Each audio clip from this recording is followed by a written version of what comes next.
سلام و وقت شما بخیر. امیدوار هستم که جور صحتمند و سرحال باشین. باز هم من غزال نظری در خدمت شما خوبان قرار دارم. بعد از وقتام با چینل غزال نظری تیوی خوش آمدین. امیدوار هستم که شما جور صحتمند و سرحال باشین و مثل ما نباشین. این که مرا چی شده بود و چرا اولاغ جور نمی کردم دیگه میگم با شما قصه میکنم.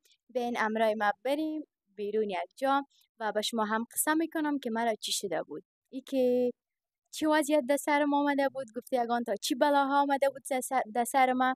دیگه ایره شما ببینین و تا آخر ولاگ با ما باشین و تشکری خاص میکنم از کسایی که حمایت کردن و نظریات خوبی دادن در برنامه ها و در ولاگ های و انشالله یک روز حتما تمام ولاگ تمام کومنت هایتان به خانش میگیرم. دیگه شما هم زنده باشین. شما هستین که من هستم. ای که امروز کجا میرم تیار کردیم، ایجا پوشیدیم، امرای ما باشین که چی میشه، جای نروید. ایام دیگه از ما بیچارگل خون گرفتن که تست کنن ببینن که مرا چی شده. خون گرفت، مگه ویدیو زیاد نتونستم بگیرم، یک کمک ویدیو گرفتم، بازم خانه ما بود بخاطر که بسیار درد داشت.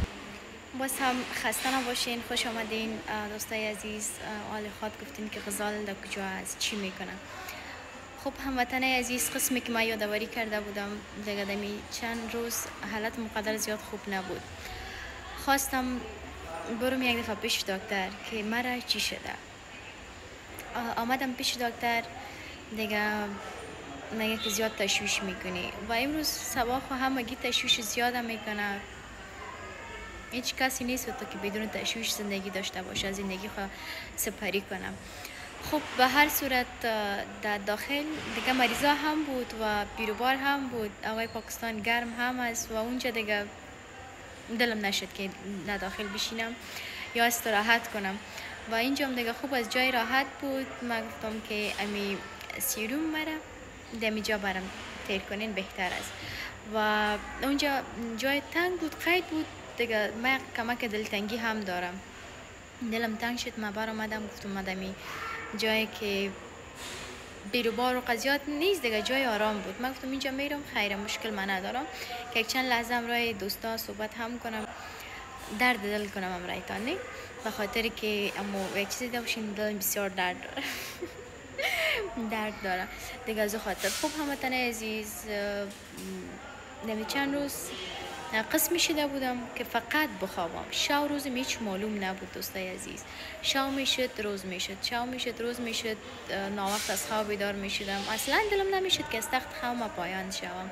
فقط وقت نماز بیدار میشدم، نماز میخواندم، نگه یگان چیزی میخوردم خوب وگانی پس خواب میکردم. دیگه حیران مانده بودم که چی کاری کنم، آخر چی میشه. دیگه نمیشه که شب روز خواب کنی، شب روز بخوابی. دیگه زندگی قسم با مت بی سرنوشت بدون اینا مت تیر میشه دیگه. هیچ نمیفهمیدم که شب چه وقت است، روز چه وقت است. خب مام خسته شدم، بالاخره امروز خیستم آمدم پیش دکتر ببینم که چی مشکل دارم. دیگه اینجام که آمدم میگه دیگه پریشان گرفته دارم، بیا از بورا کن. دیگه دوستای عزیز شما دعا کنین که زود و زود دوباره خوب شوم، سرحال شوم، جور شوم که دوباره با برنامه خود، با ولاکای خود چی میگه خود آمده کنم، جور کنم. نمیشه دیگه تو دوستای عزیز نی. و تشکر خاص میکنم از هموطنای عزیز که تا این وقت حمایت میکنن، مرا حمایت کردین و نظریات بسیار خوب دادین به من.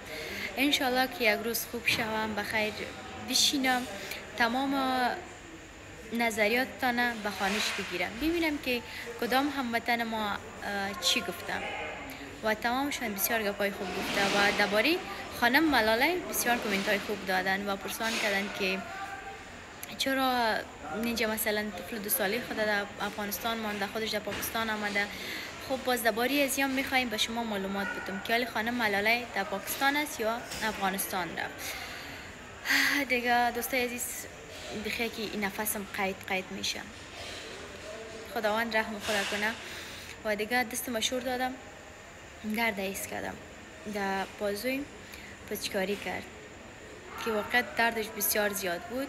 من از کنولیا و قضیات نمیترسم که وقتی کنولیا برم تیر میکنه، مگم در بازو که پچکاری میکنه از بسیار زیاد نفرت داره، بسیار بد میایه، بسیار درد خراب داره و سیروم هم کم مونده. یکی است یکی کلان است، به خاطر طاقت میگه که ضعیف شدی، حالا که چیز نخوری دیگه انسان ضعیف میشه. ما بسیار کم اشتها، هیچ خوراک دلم نمیشه. و دوستانم خیر زبالک پښتو کې هم خبرې وکم، ولی چې زیاتر دوستان دی وای چې ته دری خبرې کې مونږ په دری نه پوهیږو، نو زه دری هم خبرې کوم، پښتو هم خبرې کوم، ولی چې افغانستان ژبې دي دواړه، دری او پښتو.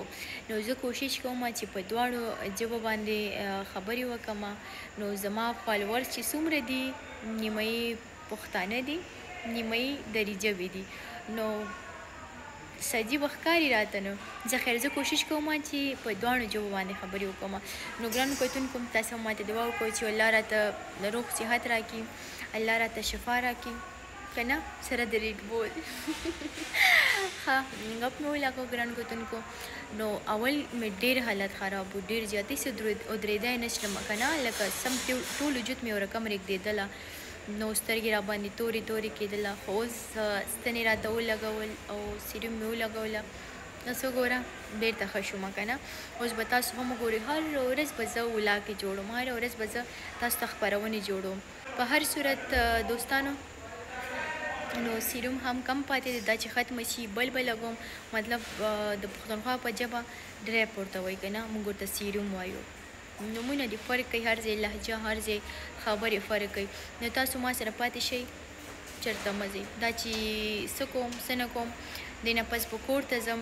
نو یو بل سیروم پاتې غواړم چې هغه کور کې ولګوم. بس دلته ډېر بیروبار هم دی خواته، خلک مریضان دي، زړه مې سم زیات تنګ شو.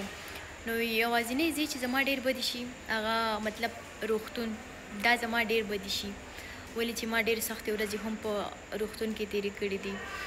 نو په دې وجه چې کله هم اسپتال ته یا هم روغتون ته ځم، نو هغه بدې ورځې راته یادېږي.